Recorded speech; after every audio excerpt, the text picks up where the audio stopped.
Okay, well, hello everyone. We are still letting people in, so we will get started very shortly because we have a lot of information to provide for you today. Welcome and be sure to check the chat. Joan will be popping in the sign-in sheet for the sketches, and we want to make sure that you receive those if you're here with us today and need those. I am Liz Jones. Joan Hawkshurst, my colleague, work colleague, is here with us today as well to present the Power Hour, and we have a guest speaker, Lorri Batsie, who will be on. She's on the call now, but she'll be presenting a little bit later in our presentation. So happy to have everyone here. We also know that a number of people schedules change, and so might not be able to be with us, but we do notice that a number of people watch our recordings afterwards. So this is being recorded and it will be posted on our YouTube channel once it's complete. And that is, we will give you that link as well to have access to that. So welcome. And once again, make sure that you check the chat so that you can sign in for the sketches.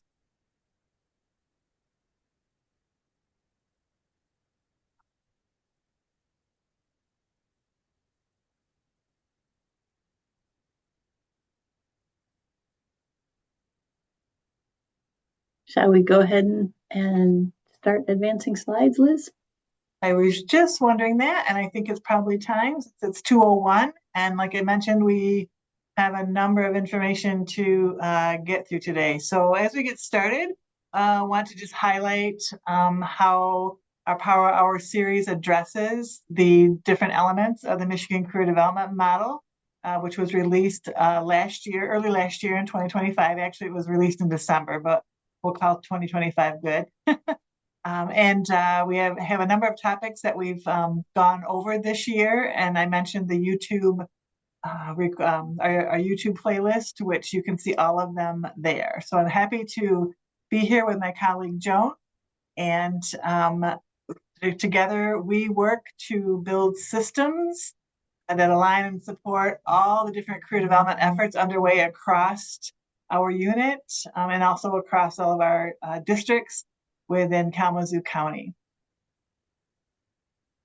One of the things that we're going to be talking about today is the two new learning targets, not new, but the different learning targets within the Michigan Career Development Model called career planning and career preparation.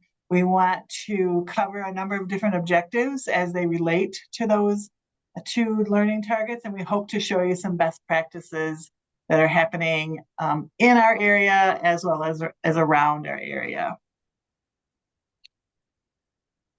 So one of the reasons that we chose these learning targets to bring into this Power Hour is decided it was a critical topic to address, since there are so many reports that list large numbers of students who are disengaged in their learning in some way. So we wanted to be able to, one, highlight the Michigan Career Development Model as well as these particular learning targets in terms of career planning and career preparation, and how those might be able to be utilized in our schools to help re-engage students.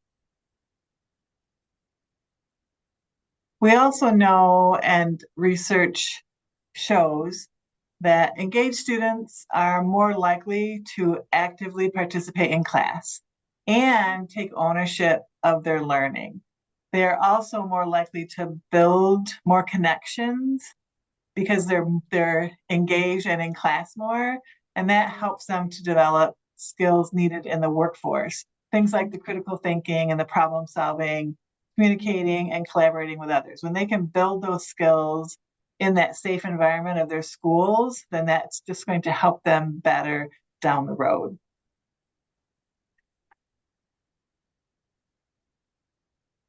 Uh-oh.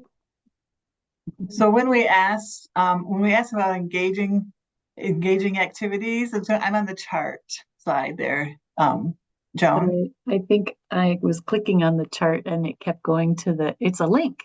the chart. Last link. The chart is linked.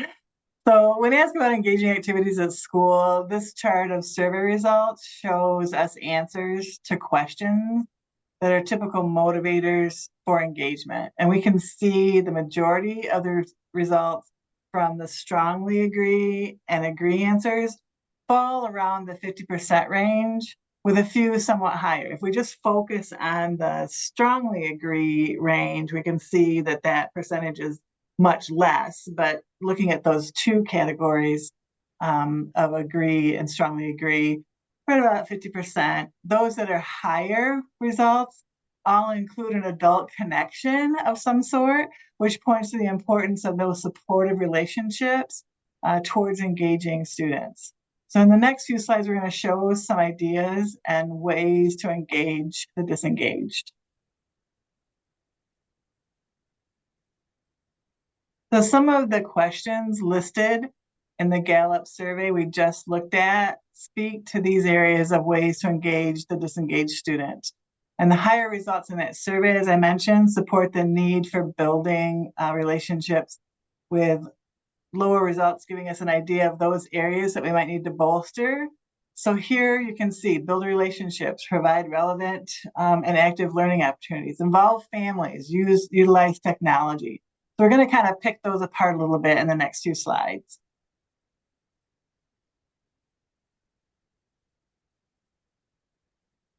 So we know that our learners are in various stages of development, from kindergarten through 12th grade, especially in that 9th through 12th grade, kind of what we're focusing on today. And in that time, students spend more than 1,000 hours with their teachers during their school year.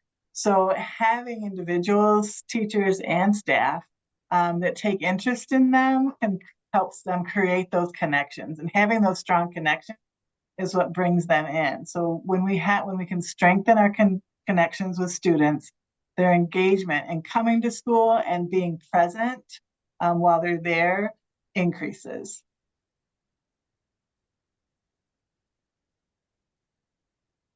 So then, of course, relevance. We hear that word a lot.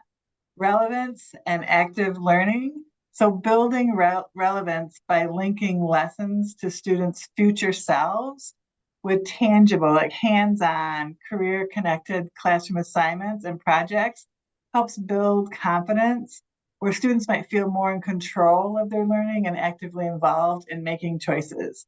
So for example, after the activity and the picture that's on this slide, folding in a career-focused question like, hey, how did this help you learn something you are good at doing?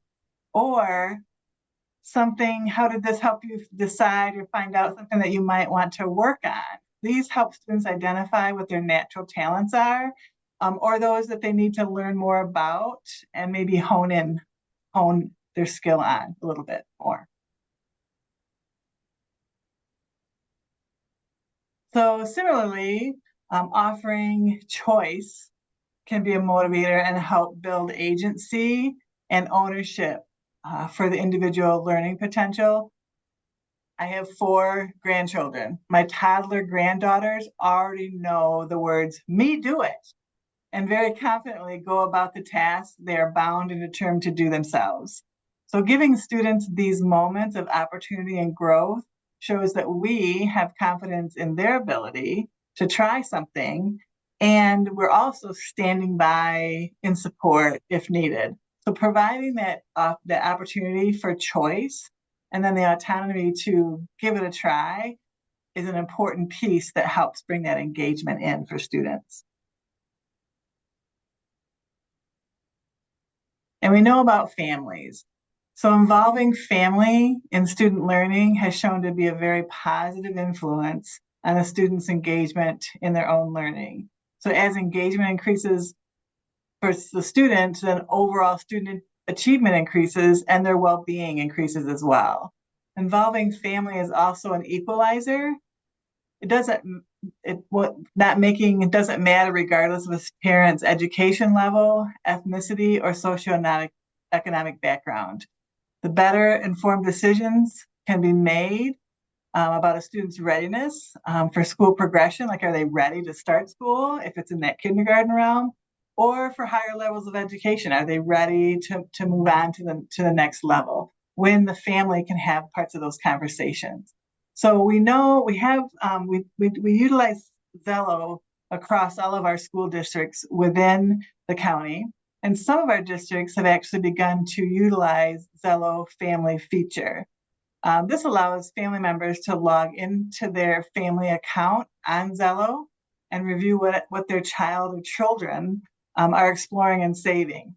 And it can be also the beginning of career-connected learning conversations at home. If you're interested, if you don't have it in your school and you're interested, your KRESA CAE consultant can help you with this feature.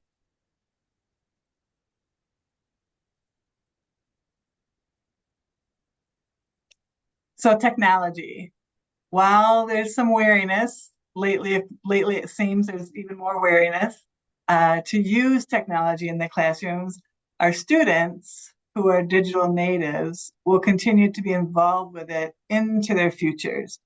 So teachers and students can engage in its use in ways of collaborating, so they can learn to collaborate more with others, build creative lessons or completed assignments with creativity, and learning that ever important balance between technology, AI, its uses, and how to use it well.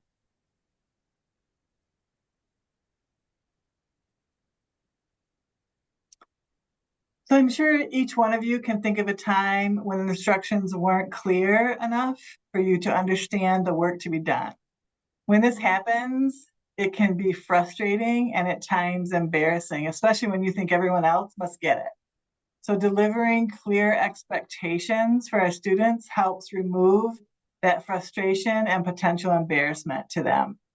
And while it might not feel comfortable at first, learning to accept constructive feedback is part of having a growth mindset that serves a person very well into their future success. So being able to be clear with our expectations and then also help the student with receiving that constructive feedback are pieces that build towards their future success and allow them to engage more in school.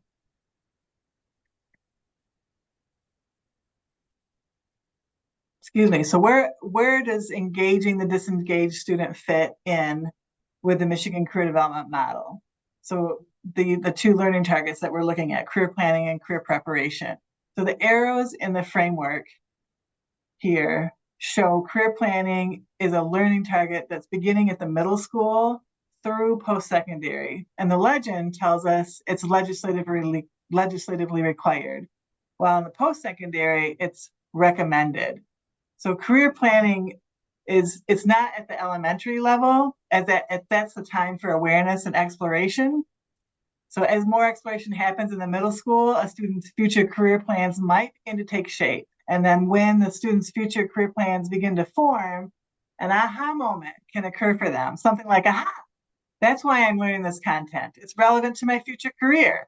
While middle schoolers might not express it quite in that way, but we can see it when that happens. And that's where the engagement begins. So career preparation, you can see, is also legislatively required beginning at the high school and on to post-secondary. And as students begin to formulate their career plans, the preparation for those needed begin to form as well. And so this is where we're seeing some of those engagement pieces happening here at within the model in those two particular learning targets. So then within the Michigan Career Development Model guidelines, we were just showing you the framework that we've developed that sort of help showcase the learning targets in a stair-step fashion. But within the guidelines, there's additional information that's provided for the different learning targets. So the career preparation is helping students increase their knowledge about options and opportunities and build their skills through career-ready practices. And then career planning is providing the knowledge for students for them to be able to make more informed decisions. Within the guidelines, there's also a section that once there's more explanation of the learning target, then there's a section that shows some examples of related activities. So we can see some of the different examples listed here for career preparation. We also know that using Zello is something that also supports all of our high schoolers with several features that help with both of these learning targets.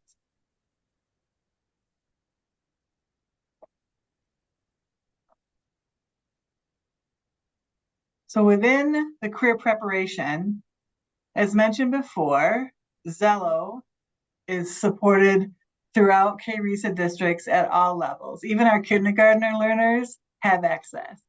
So as students move from their middle school years to high school, many dive deeper into the Explore options feature on their Zello account.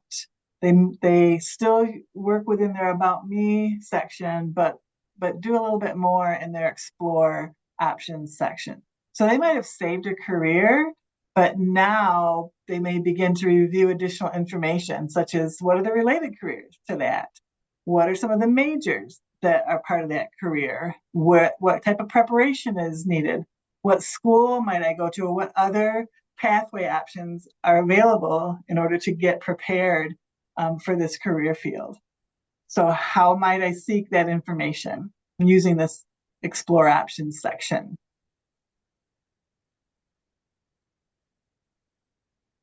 So one of the career preparation activities that we want to kind of highlight is the benefit that students receive from mock interviewing. That certainly prepares a student for their future career fields.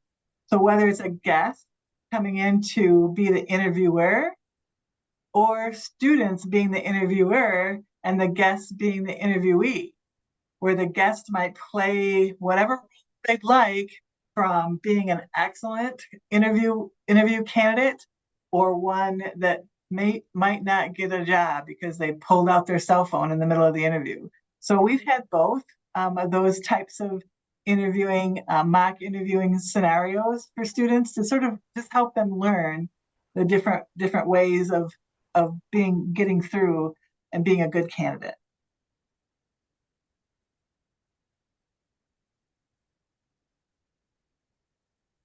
Another way for students to understand salary and benefits in terms of their future careers is participating in a reality fair.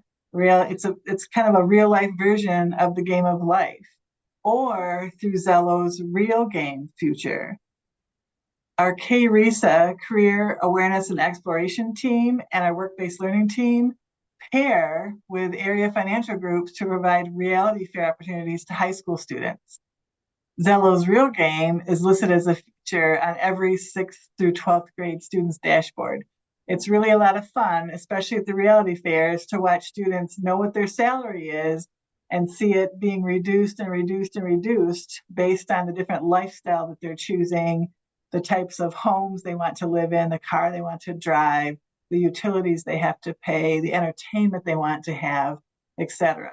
So reality fairs and the Real Game really help the students understand those pieces of their adult lives with salaries and budgeting.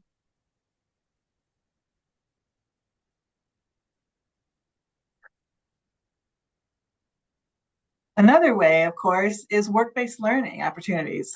A lot of this happens at that junior and senior level. So through job placements at sites, students learn from hands-on day in the life type skills of that career area.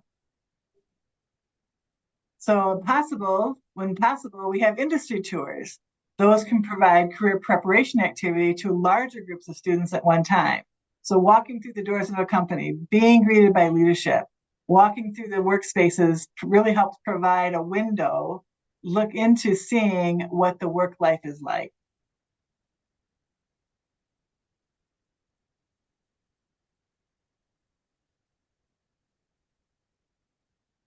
So I'm going to take it from Liz here now for a couple minutes and carry on with another opportunity to think about career preparation for students. So we looked really briefly at some of the recommended elements of career preparation that are in the Michigan Career Development Model, things like mock interviews, reality fairs, industry tours, and work-based learning, all of which are supported by the KRESA Career Connect team. But what can individuals do in classrooms and in buildings to increase student knowledge of career options and job outlooks, training and education opportunities, and to demonstrate career-ready practices?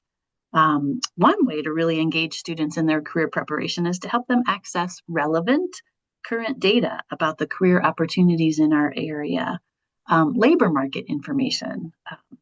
We're not going to go into as much detail on this today because we did a whole power hour last April on labor market information, and you are more than welcome to go back to our power hour channel on the YouTube channel to get a whole look at that completely. But really, this graphic is helping us remember that what we as educators think is important and what interests students, there may be a small subsection of that Venn diagram that's actually relevant in both cases. So we're going to spend the next few minutes doing a quick, deeper dive into some valuable resources with a track record of engaging students across grade bands. And it's going to go quickly, so I hope you'll plan to go back later and spend time with the resources that I'm going to share over the next few minutes. So every 2 years, the Michigan Center for Data and Analytics releases this statewide Hot 50 Job Outlook and this statewide Career Outlook brochure. Both of these offer projections through 2023. And one state economist estimates that about 80% of the listed occupations in each iteration of these resources are retained from the previous version that came out 2 years before. So it's worth watching for updates. You can get to both of these through the link that you see on the screen or by clicking the graphic in these 2 slides if you're following along on the slides. So I want to show you too how the static data that's included in those publications, the Hot 50 and the Career Outlook, is accessible live in an interactive dashboard that was published this past fall and allows your students to instantly compare job growth and wages for a field of interest across Michigan's 10 prosperity regions. In the interest of time, I'm only going to show screenshots of the web pages, but if you'd like, feel free to grab the link from this site, from the QR code on the slide, and dive in yourself as we go through the next slides. You can also, again, get to the site by clicking on the graphic in this slide, so from the dashboard, you can click this first column to compare occupations across regions. And in that section, you can search or select from literally hundreds of occupations for which there is Michigan data, everything from dishwashers to foresters, podiatrists to security guards, tour guides to web developers. And when you select an occupation, you get the data for it, including the educational attainment of people in that occupation. So your students can start to see the range of education and training that folks have in a certain occupation and start to imagine their own path forward. And you also start to get the projections for the number of annual openings in each of 10 prosperity regions throughout the state. If you go back to the dashboard, you can click on that second category to see Career Outlook by region. And there you can zoom into a region. And in this case, what you see on the screen is our Southwest Michigan region, Region 8. And you can select on the right there a particular training path. In this case, I've selected associate's degree, long-term training, or apprenticeship. And once you do that selection, you get there in the main occupation comparison bar, the top 20 occupations in that training path in our region. As well as on the right there, you can see the regional median wage and compare that with the Michigan median wage. And you can see the total annual openings by occupation in that associate's apprenticeship path. So I just wanted you to see a couple quick pieces of this so that you could see what a treasure trove of information this is. It has something for everyone, no matter what your learners think of as their postgraduate training path. Also wanted to make sure that you were aware that we have added both the dashboard, the link to that interactive online dashboard, as well as both of the a couple of publications, the Michigan Hot 50 that I showed you at the beginning, and the Southwest Michigan Regional Outlook. And those are resources that students can find at their resources tab on their Zello homepage everywhere in KRESA. So I do want to point out that in addition to that interactive dashboard, there is this Southwest Michigan Regional Career Outlook brochure. And we've had really great engagement with students when we've used this. We printed it out so that every learner could have their own copy. And then we encourage them to share it when they go home with their caregivers. And the data that they find is often really surprising for families and leads to great conversations about some of the surprises in terms of hourly wage or education and training path that they find when they take a deeper dive into this. So here's a screenshot of the outside of that brochure. This regional data is a great way to introduce learners in a hands-on way to the differences between education and training pathways. So each column in the brochure focuses on a different pathway. Here on the left, you can see the top 20 occupations for learners who earn a high school diploma and maybe have a little bit of short-term training. And then in the middle, there is a whole column that's devoted to the top 20 jobs in the STEM pathway. If we flip over and look at the other side of the brochure, you can see that it's divided into, on the left, moderate term training, in the middle, an associate degree or apprenticeships, and then on the left, the bachelor's degree.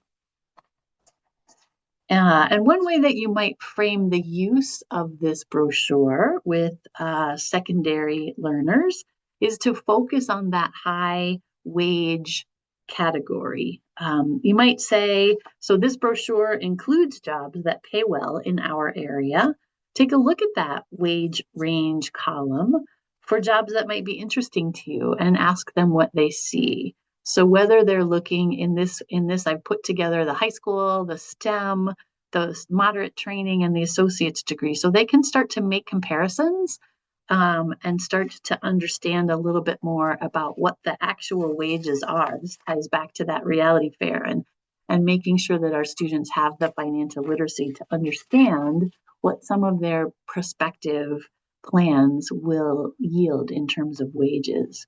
And then you can even give them a little math lesson, right? So they can realize that hourly range, median range of positions, what they can do is multiply that hourly wage by the 2,080 hours that a worker gives to their employer each year in exchange for salary. And that way they can start to see the salary that they might make for some of the jobs that offer annual versus hourly wages. So another thing that you might do with these resources and brochures is take a look at the occupations that have more than 100 annual projected openings, and that's every year annually through 2023. And what I did here was I pulled all of those for the pathways that have no post-secondary training. So here's some of the options where young people could see that there'll be at least 100 openings in these fields.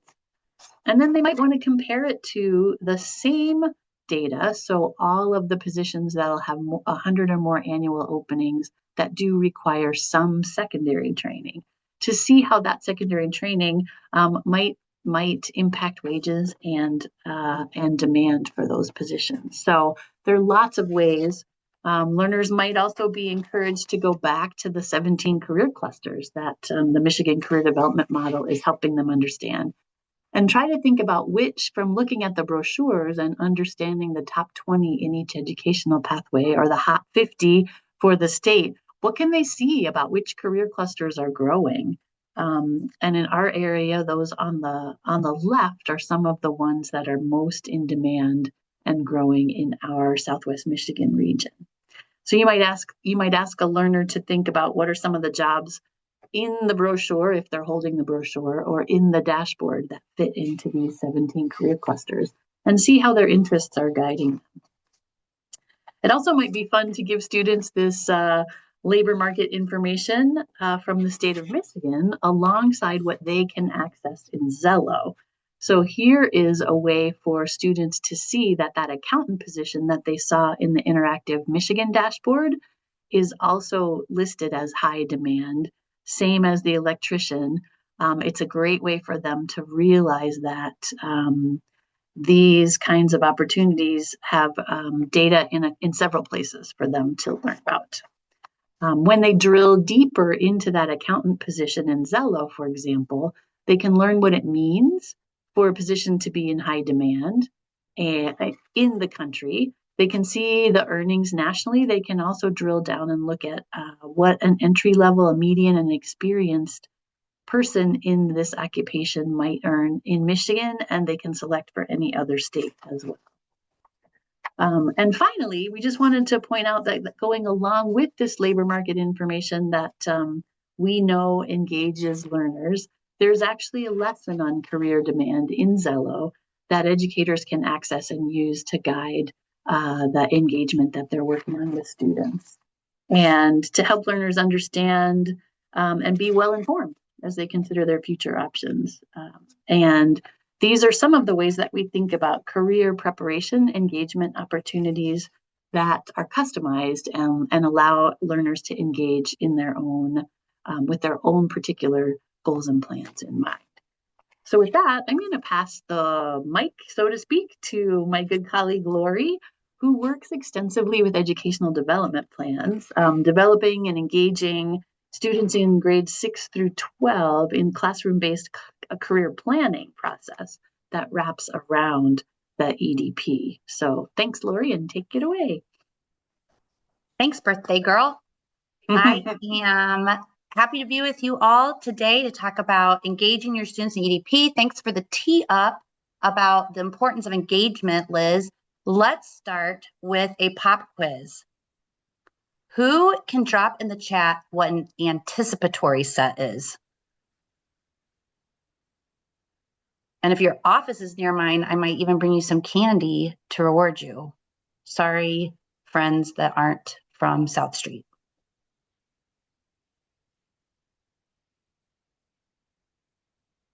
Anticipatory set. While you are guessing our pop quiz, I will tell you that some of my favorite friends that have talked about the use of anticipatory sets in classrooms are Matt Miller and Teach Like a Pirate, Dave Burgess. And so the importance of grabbing the attention of, there it is, good job, grabbing the attention of our students before you start your lesson.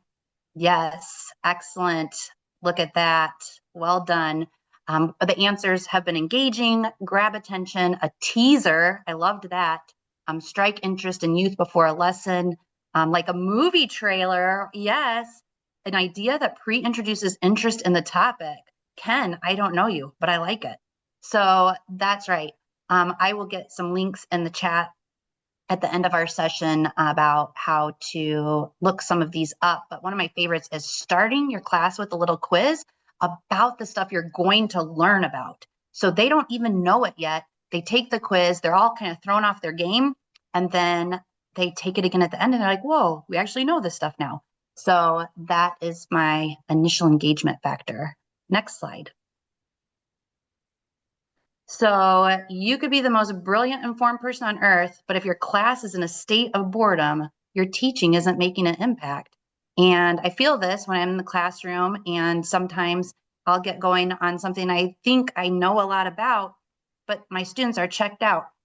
And so I've had the opportunity this year to rethink the way that I'm in the classrooms, shoulder partnering with our teachers and our counselors around our county. And one of the ways is by gamifying our learning. And so even as recently as this morning in Schoolcraft, we began our career planning session with some games. Next slide, please. So who knows what one of these is called? I won't make you guess again in the chat. This is a rebus. And so we're going to try to read this out loud. So if you're willing to unmute, and some of you have taught this with me, so I'm going to rely on you for being an enthusiastic participant. So we've got, and the next word is plan. Okay, a plan in Yes. Zello Yes. helps you create a course Right. Because it's a horse minus an H plus a C of, action yes. for your future. Oh, I like that. I was like, magic for your magic? Maybe. Your plan your plan includes your career career Yes. goals. Yes, we're my hockey people. Career goals and like Academic. Yes, that one's the trickiest one. Career goals and academic and personal steps. Yes. To achieve to achieve them. That one's a fun one. I like this. Yay. So we are really focused on plans this year and using Zello to help our students complete their EDPs. And so this is what a plan is in Zello. And this is how we set the tone before we launch in our classrooms. Next slide.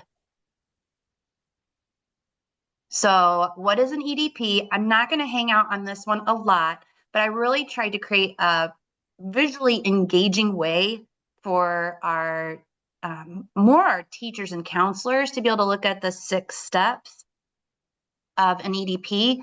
And then even breaking that down farther, we know that our teachers often have to have I can statements in their classroom. And so the I can statements that we're going to take care of today in this webinar: identify your skills and interests, name a high wage, high demand career in my area and provide details. And Joan already did a wonderful job at explaining some ways you can do that in your classrooms. 3 and 4 are kind of combined here. Explain how high school is preparing me for a career, how I'll use my skills and knowledge, and choosing classes and experiences that will help me explore my career interests. And then 5 and 6, plan for my career with achievable next steps to reach my goals, including education and training needed. So let's dig into those I can statements.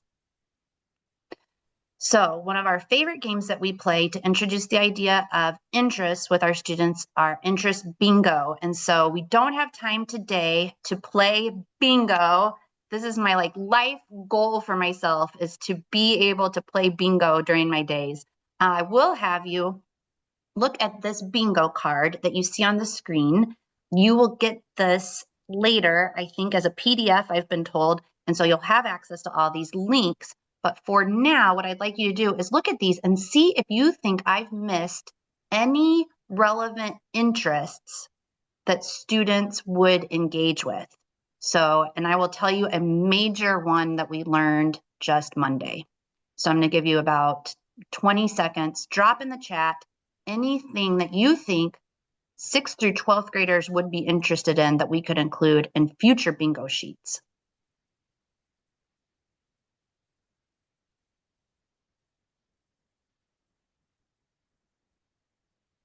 The quiet is weird for me since I know we're recording, so I'm going to keep talking for our friends that'll listen to this later, and then I'll read what's in the chat. But the one big reveal for me was that students have moved from watching movies, and we're hearing this consistently, to either shows, or I do have watching YouTube on there, but they would like to see shows in addition to movies.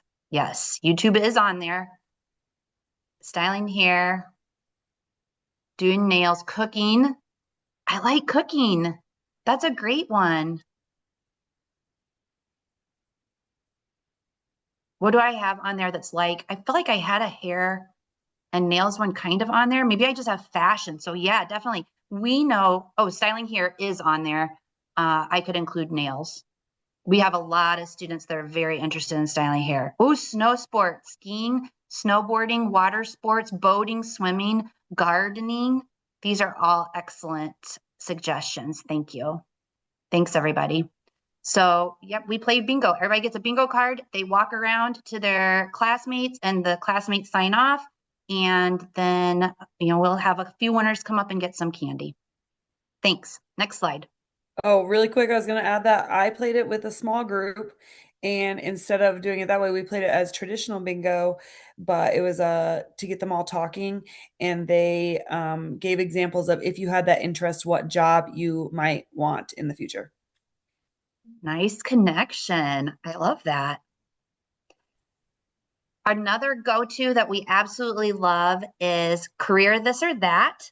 And when you receive this as your PDF, you should get a link that will take you to our traditional This or That, or Would You Rather, that is career cluster focused. And this or that I created just special for us today is on the high demand jobs that Joan spoke about earlier. So we're going to give architect a 1 and chemist a 2, throw a 1 in the chat if you'd rather be an architect, and throw a 2 in the chat if you'd rather be a chemist.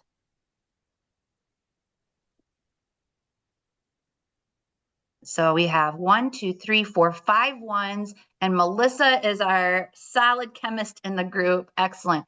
We would take time in class then to have students share why they made their choice. And that part is exciting as well to hear. Maybe they chose architect because they didn't want to be a chemist. So next slide. Let's do one more, except I'm going to mix this one up a little bit. Like I said, this is based on those hot jobs. The one we did today was hilarious because we were talking about things you could get a license or certificate for from KBCC. And so 2 of them were, and I started with, you could either do people's hair as a cosmetologist or barber, and they kind of like start generating some buzz around that. And so they're like, oh, I'm not sure about that. And then I'm like, or you could clean people's teeth for a living. And whew, they like all wanted to be barbers all of a sudden. So that was hilarious. So how about you all? Would you rather be a dental we'll stick to the one on the screen for this one. Would you rather be a dental hygienist or an electrician? And you'll see that it's important for us to represent all levels of pathways, right? So the first slide of this was more college required. And for this one might be a licensure or a certificate or a 2-year college. Awesome. Another one that we love to do is we'll say, would you rather be a phlebotomist? And the kids are like, what is that? So we explain what a phlebotomist is. And again, they're so grossed out. They're like, oh, I don't like blood, blah, blah, blah. And then I'm like, or a labor and delivery nurse. And they're like, oh, and they lose their mind. So great. Next slide. So that was looking at ICANN statements 1, identify interests and skills, ICANN statement 2, which is identify high demand, high wage jobs.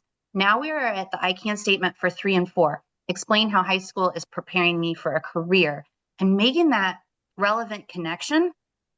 And for me, one of the best ways I've seen this year, Dr. Tracy Miller was on last week to present KPS's Promising Pathways and how they've created a map for students. And so we want to encourage you to rewind and go back to last week's or 2 weeks ago Power Hour and find the one that talks about her maps that she's created for the district but are available to everybody. So, and it shows how you can really map your plan from middle school all the way through college, and it is specific to the Kalamazoo region. So an amazing resource that we have.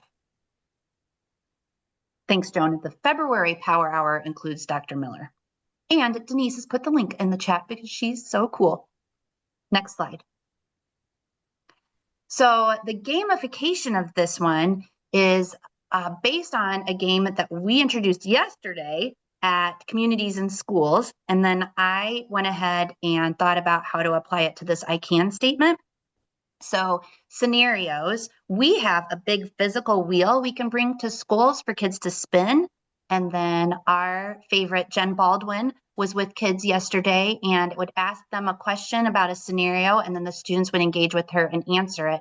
It was always workforce related. and was very cool.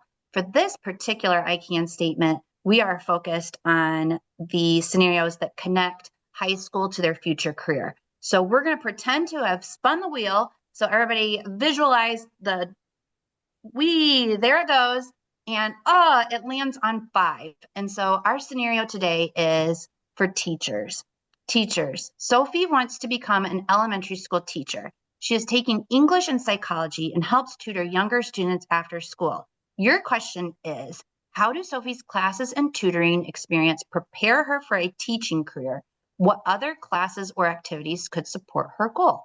And again, I'm just going to take 20 seconds. If you want to just drop a couple things in the chat for me, I'll read them out loud and then we'll keep going.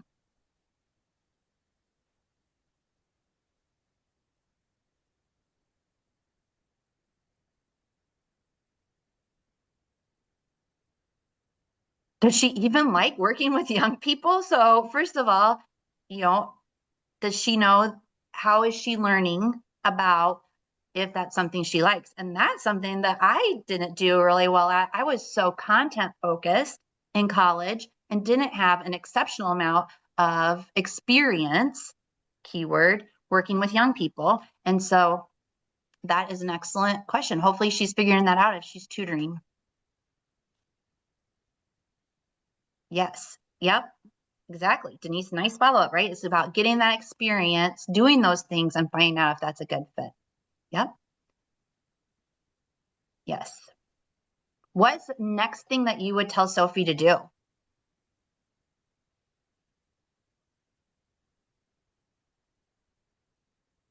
Maybe identify an age group she prefers, JC says. I like the fact that, so something that Ken just said, I think is super relevant, is that if she starts to begin this journey now, she can see success. And something that I've learned working with Dr. Miller is that self-efficacy is such an important part of our students' success. And if they gain the confidence that they can do a thing, then they're going to be more likely to pursue that. Oh, Ken's got it. All right, Ken, you get a gold star. You are welcome to these anytime. He says to visit model teachers, right? You want to start building that networking, that job shadowing opportunity so you can see what it's like in the real world doing that. Yes, woohoo. Awesome. Next slide. So first Zello plug of my time here. Zello has a great component called experiences. And so we would want students to start to build that self-efficacy by going into Zello and recording their experiences as early as 6th grade. So they can start to see, look at all of the amazing things that I can do or have done that are shaping my career planning future. So in 6th grade, I am the career development consultant. I also work a lot with KPS. And so we recently had STEAM Explorers at the Air Zoo. And so all our 6th graders would record that and their experiences in an ideal world, right? Our 8th graders would all record My Career Quest. And as they start to build these experiences, and there's so many more, those are just the 2 on top of mind, that they can put in here to build that self-efficacy. We lost your audio, I think. Why am I not hearing anyone? Testing 1, 2, 3. I can hear you. I can hear you too. Same. That was scary. I was like, wait, how long have you not been able to hear me? I've heard you the whole time, so I think you're good. But we need Joan and Denise back. Yep, you're back now. Okay. Mm. Denise, how about you, bud?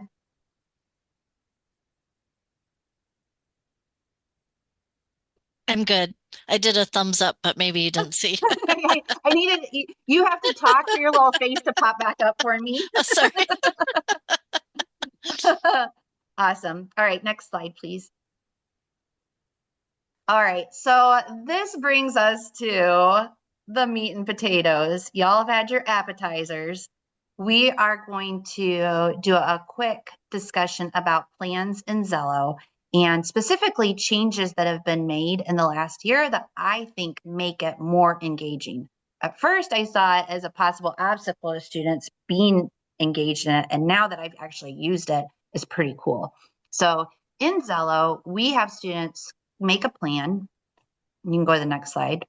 That one was kind of, so a question that we get often from our educators is in Zello, when do I use plans and when do I use goals? And so here are some examples to help you differentiate between the two. So a plan is really, what do you want to do specifically after high school and how will you get there? And so an example is, I want to be an occupational therapist. I want to go to Western Michigan to become an occupational therapist. And then Zello will even ask the related major or program that will help them get there, which is pretty cool. The goals are not necessarily short term, but a little bit more personal as far as personal life. So you can see the examples there are graduate, get my driver's license, get a summer job. And then the next step of that is if you're in plans and you make your to-do list, which we'll look at in a minute or two, then you can take each of those to-do list pieces and break that down even farther in goals. So when you have, and Liz, you'll have to help me out in a minute to remember his name because I'm blanking, but Hope Action Theory, right? Our buddy in Hope Action Theory. Oh, Spencer Niles, Dr. Spencer Niles, got it. Taught us that the more you can break a thing down into actionable next steps, the more likely that you're going to feel confident to achieve it. Next slide. All right, so this is the new part in Zello for this year. So my pro tip, if you're a Zello user, is when you're looking at your career profile, you scroll down to the very bottom and have students click on the related major. And this part is cool because they really think about, oh, I have to go and do a thing after high school to learn about a thing before I can have this career.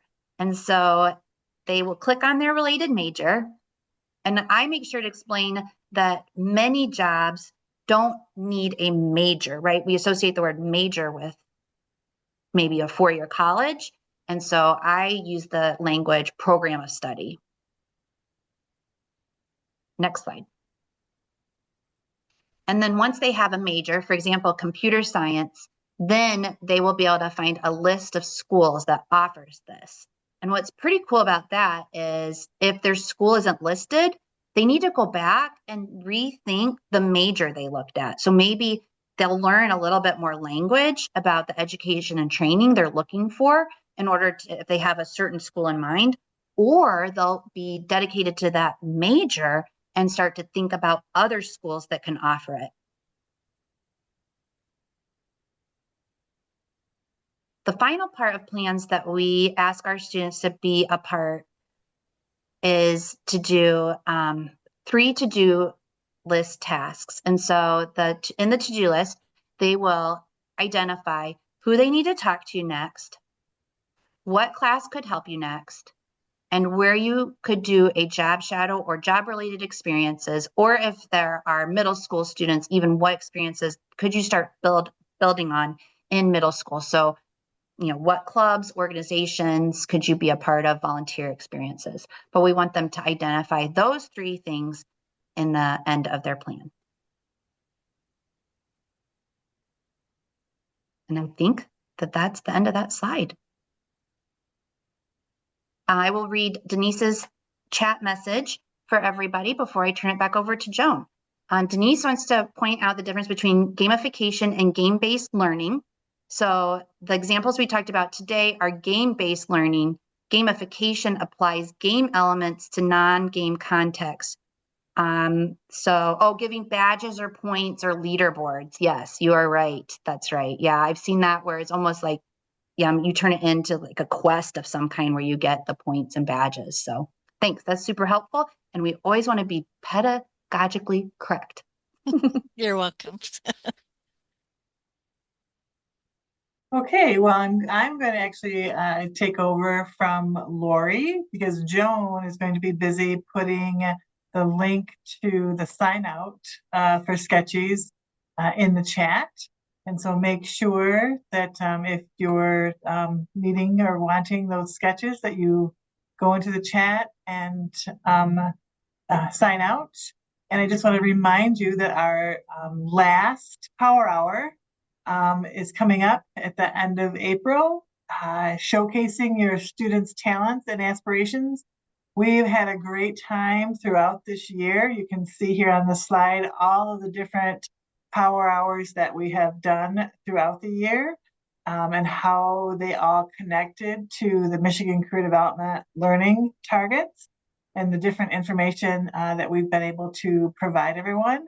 And now here we are towards the end, not quite at the end, but towards the end. And we've really enjoyed all the different people that have participated either with us as we're going through the Power Hour or as guest speakers, or watching them after the fact, whichever way the learning can occur. We're happy to be able to provide that. So just want to make sure that you know we're coming to an end, but we're not at the end yet. We have one more to give, and that is again at the end of April, and it's showcasing your students' talents and aspirations.